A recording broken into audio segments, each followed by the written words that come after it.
देव classes में सभी छात्रों का हार्दिक अभिनंदन है। आज आप देखेंगे कक्षा 12वीं की भौतिकी का दूसरा चैप्टर स्थिर वैद्युत विभव तथा धारिता। इसके अंतर्गत ये पहला पार्ट है। आप हमारी ऑनलाइन क्लासेस के माध्यम से कक्षा 12वीं की भौतिकी, रसायन विज्ञान और जीव विज्ञान, इसके अतिरिक्त इंग्लिश भी आप सारी कंप्लीट कोर्स में पा सकते हैं। इसके आपको कंप्लीट वीडियो और कंप्लीट नोट्स भी आपको प्रोवाइड हो जाएगी। यदि आप हमारे साथ जुड़कर स्टडी करना चाहते हैं तो आप दिए गए नंबर पर अपना नाम, अपने विद्यालय का नाम और अपनी सब्जेक्ट की डिमांड, इसको आप व्हाट्सएप करें। इसके बाद हम आपको एक स्पेशल ग्रुप में जोड़ेंगे जहां पर आपको ये सारी चीज़ें निःशुल्क उपलब्ध होंगी और आप हमारे यहाँ से जुड़कर निःशुल्क एजुकेशन ले सकते हैं। चलते हैं आज के चैप्टर की तरफ। ये सारी नोट्स आपको हैंड रिटन में मिल रही हैं, क्योंकि इन सारी चीज़ों को एक एक बिंदुओं के साथ किताब से अलग किया गया है, जिनको हम आपके समक्ष रख रहे हैं। और सिर्फ वही चीज़ दी जा रही है जो पेपरों के दृष्टि से अति महत्वपूर्ण है और आपकी जानकारी के लिए भी जरूरी है। इसके पहले पार्ट में सबसे पहली हेडिंग है आपकी वैद्युत विभवांतर। वैद्युत के बारे में आप पहले चैप्टर में भी पढ़ चुके हैं, लेकिन विभवांतर एक शब्द आया, अगर आप इसका संधि विच्छेद करेंगे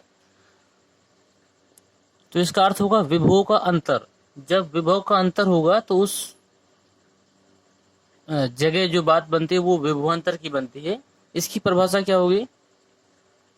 वैद्युत क्षेत्र में एकांक धन आवेश को एक बिंदु से दूसरी बिंदु तक ले जाने में, ध्यान दीजिएगा, वैद्युत क्षेत्र में जहां कहीं विद्युत क्षेत्र होगा वहां पर एकांक धनावेश को एक बिंदु से दूसरे बिंदु तक ले जाने में वैद्युत बल के विरुद्ध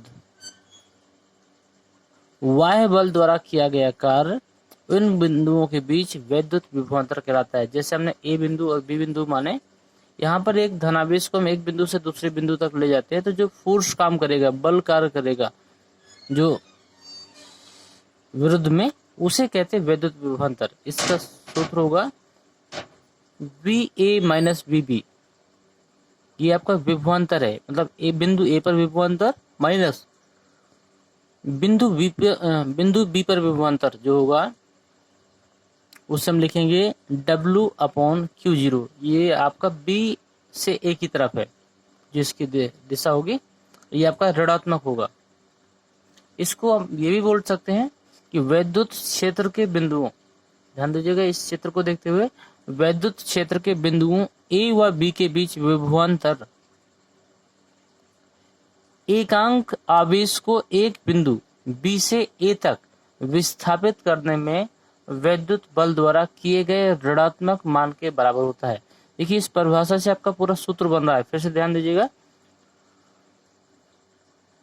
वैद्युत क्षेत्र के बिंदुओं A व B के बीच विभवांतर, यहां तक की बात हो गई, यह रखा हुआ है VA माइनस VB विभवांतर एकांक आवेश को एक बिंदु B से A तक विस्थापित करने में वैद्युत बल द्वारा किए गए कार्य, ध्यान दीजिए, ये देखिएगा वैद्युत बल द्वारा किया गया कार्य को हम लोग W से लिखते हैं, WB to A के ऋणात्मक मान के ऋणात्मक, ये माइनस लगा हुआ है, के बराबर होता है, जो बिंदु आवेश होगा उसको हम लोग अपॉन में रखेंगे।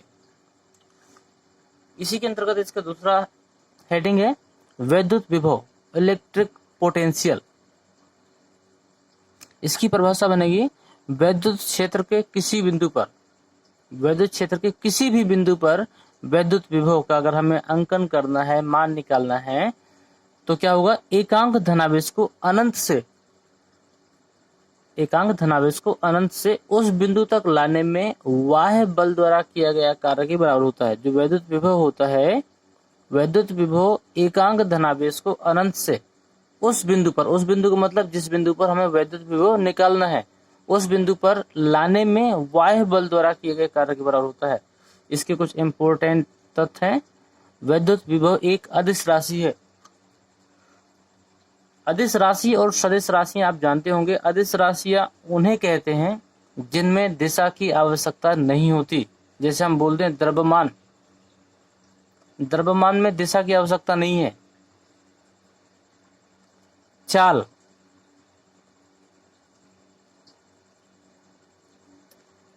इसके बाद यदि हम विस्थापन बोले, विस्थापन एक सदिश राशि होती है। विस्थापन में आपको दर्शाना पड़ेगा कि वस्तु यहां से वहां तक विस्थापित हुई।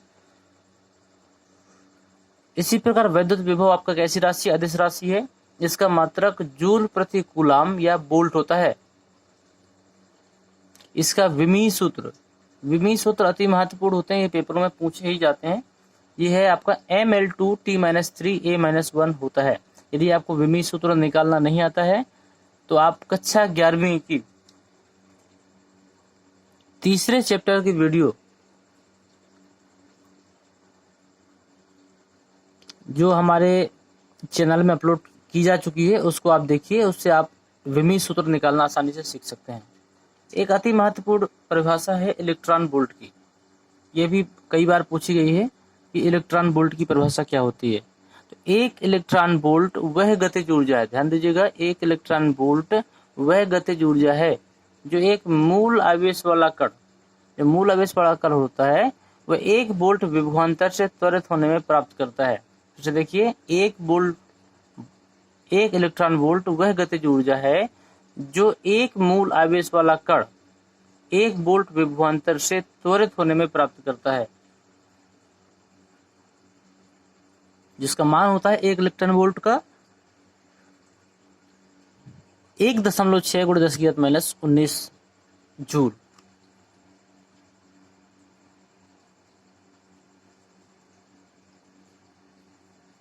अगर कभी आपसे ये पूछ ले कि बिंदु आवेश के कारण वैद्युत विभव क्या होगा, बिंदु आवेश के कारण वैद्युत विभव क्या होगा, तो V का मान हो जाएगा 1/4 पाई एप्सिलॉन 0, जो E के नीचे 0 रखा होता है उसे एप्सिलॉन 0 बोलते हैं, इंटू K इंटू Q/R। यहाँ पर K क्या है, एक नीतांक है। यदि हम ये मान लें कि Q को निर्वात में रखा गया है, मतलब आवेश को कहाँ रखा गया है, निर्वात में रखा गया है, तो K का मान कितना हो जाएगा, 1 हो जाएगा। तो V बराबर 1/4 पाई एप्सिलॉन 0 इंटू Q/R। इसके डेरिवेशन भी हम आपको बताएंगे, लेकिन उससे हम बोर्ड में आपको समझाएंगे। तो हम सिर्फ ये अति महत्वपूर्ण है, द्विध्रुवीकरण वैद्युत विभव की अच्छी स्थिति और निरक्षी स्थिति दोनों अति महत्वपूर्ण है। इसके डेरिवेशन भी महत्वपूर्ण है, इसको हम आपको बोर्ड में बताएंगे, लेकिन फिलहाल अभी आप इसकी परिभाषा और सूत्र देख लीजिए।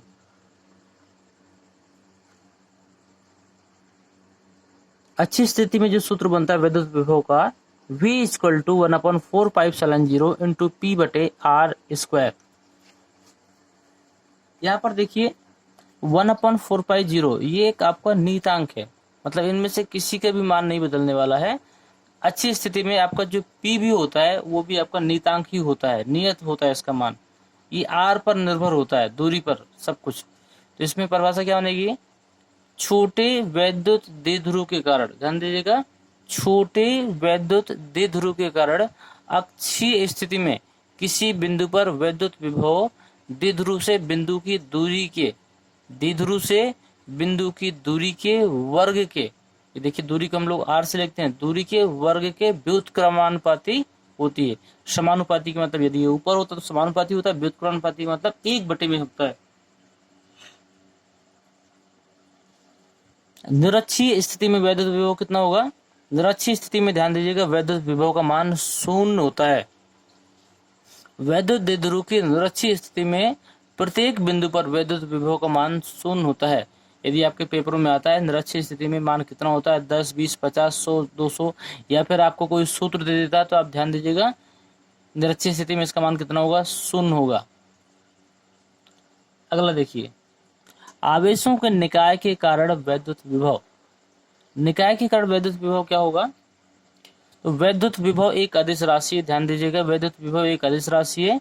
अतः आवेशों के निकाय द्वारा किसी बिंदु पर उत्पन्न परिणामी, जब भी परिणामी शब्द आ जाए, परिणामी के मतलब सभी का योग होता है, परिणामी वैद्युत विभव उन आवेशों द्वारा उस बिंदु पर अलग अलग उत्पन्न विभवों के बीजगणितीय योग। ध्यान दीजिएगा, योग और बीजगणितीय योग में अंतर होता है। योग में सिर्फ धन का चिन्ह लगाते हैं, लेकिन जब बीजगणितीय योग हम बोलते हैं तो वहां पर धनात्मक और ऋणात्मक दोनों चिन्ह लग सकते हैं। जो भी दिया गया है बीजगणितीय योग के बराबर होता है।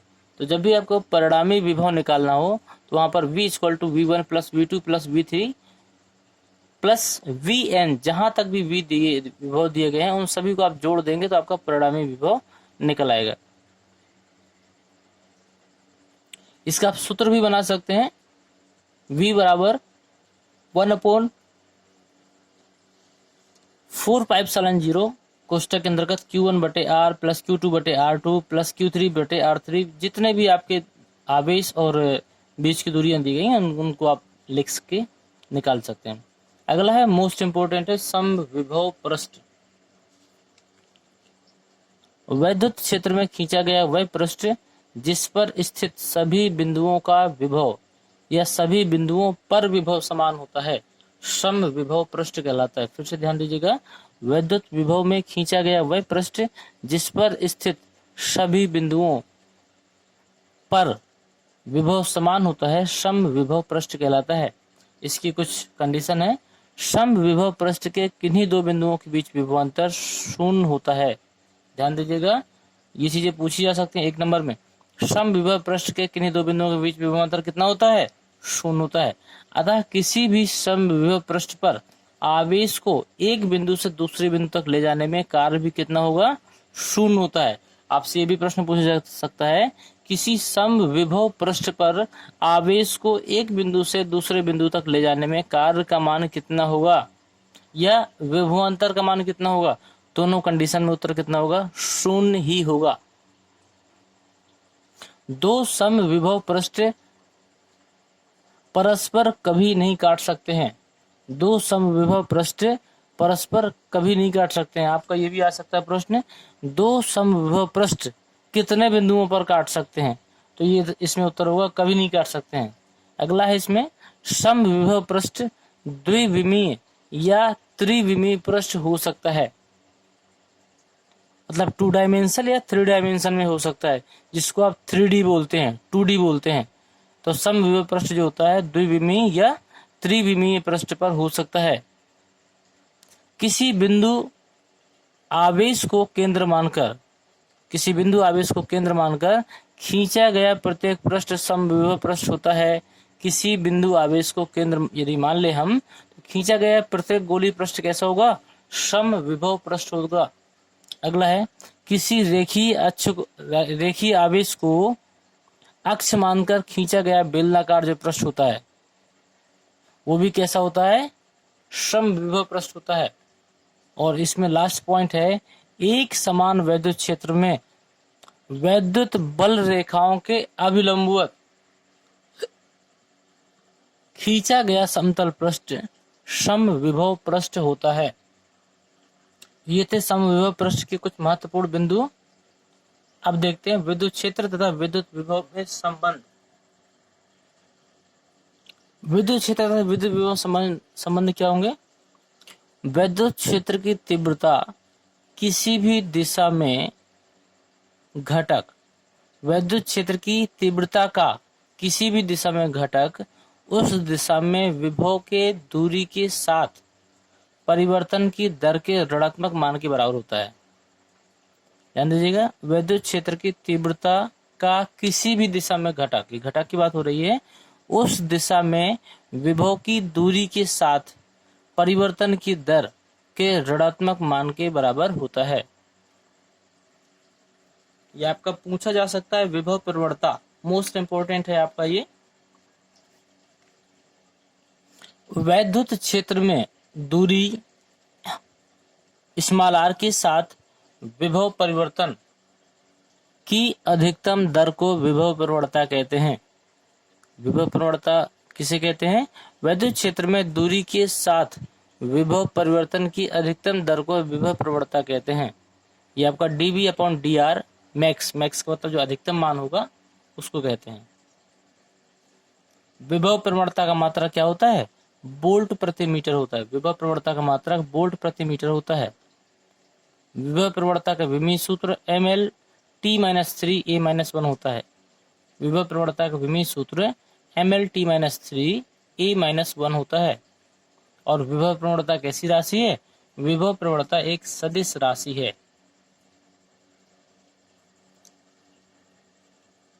अगला महत्वपूर्ण हेडिंग है इसमें, आवेशों के निकाय के कारण वैद्युत स्थितिज ऊर्जा। आवेशों के निकाय के कारण वैद्युत स्थितिज ऊर्जा क्या होगी? आवेशों के किसी निकाय की स्थितिज ऊर्जा उस कार्य के बराबर होती है। ध्यान दीजिएगा, आवेशों के किसी निकाय की स्थितिज ऊर्जा, ये कुल ऊर्जा की बात होती है, उस कार्य के बराबर होती है जो उन आवेशों के अनंत से उसके वर्तमान स्थिति तक लाने में वैद्युत बल के विरुद्ध किया जाता है।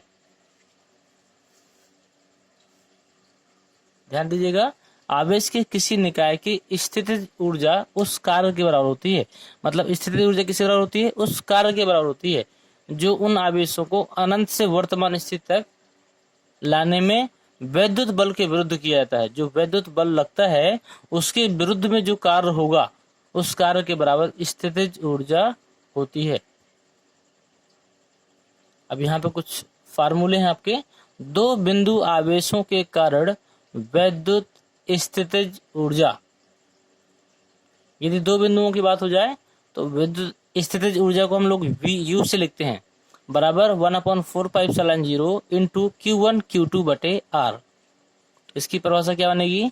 दो विजातीय आवेशों को, विजातीय का मतलब होता है एक प्लस का होगा एक माइनस का होगा, दो विजातीय आवेशों को समीप लाने पर निकाय की स्थितिज ऊर्जा घटती है तथा आवेशों को एक दूसरे से दूर लेने पर स्थितिज ऊर्जा बढ़ती है। यदि पास लाएंगे तो स्थितिज ऊर्जा घटेगी और दूर ले जाएंगे तो स्थितिज ऊर्जा बढ़ेगी।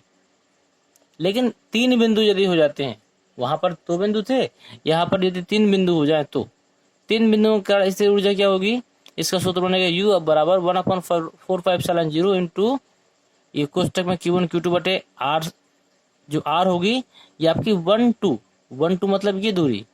अब यहाँ पर Q1 Q3 यहाँ पर हो जाएगा R13 Q2 Q3, तो यहाँ पर 2 है यहाँ पर 3, तो यहाँ पर भी क्या हो जाएगा 2 3 हो जाएगा। इस प्रकार ये बन जाएगी। इसमें क्या होता है? स्थितिज ऊर्जा का जो मात्रक होता है वो क्या होता है? जूल होता है। इसका विमीय सूत्र mL2T-2 होता है और यह एक अदिश राशि है।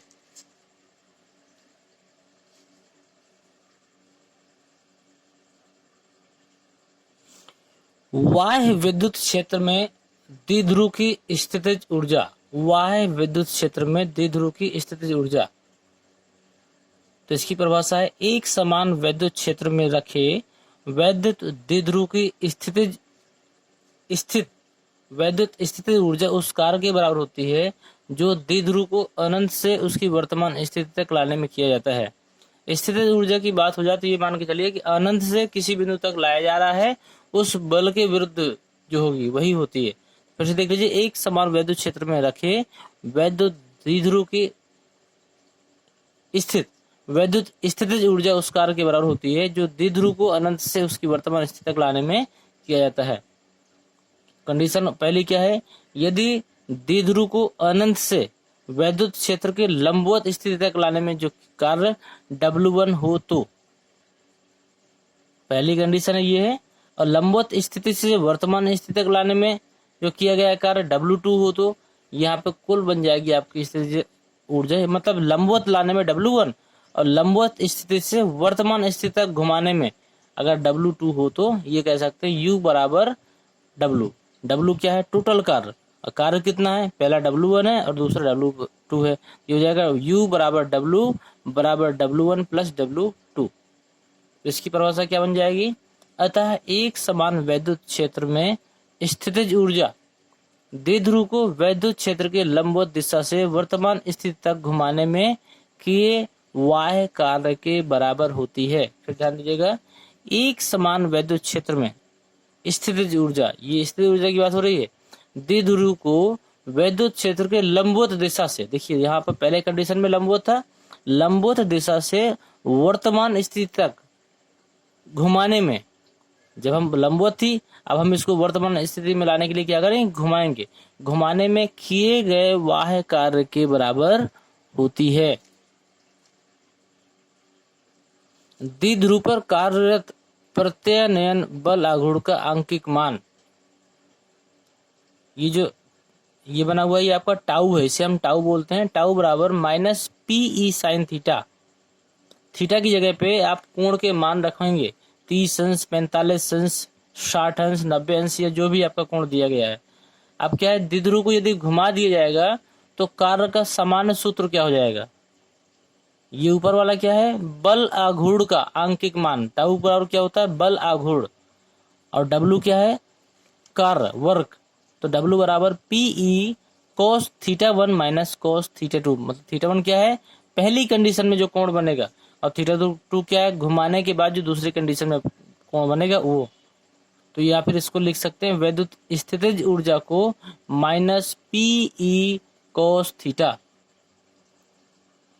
इस वीडियो में हम इतना ही रखेंगे। अगर आपको ये वीडियो पसंद आई तो आप इस वीडियो को लाइक करें, चैनल को सब्सक्राइब करें, और अधिक से अधिक लोगों से सब्सक्राइब करवाएं। और हम चाहते हैं कि हमारी इन ऑनलाइन क्लासों से कक्षा 9वीं से लेकर 12वीं तक का हर छात्र बिना पैसे खर्च किए हुए संपूर्ण शिक्षा समाधान पाए। हमारा उद्देश्य है सन 2020-21 में कम से कम 50,000 बच्चे निःशुल्क शिक्षा प्राप्त करें। धन्यवाद।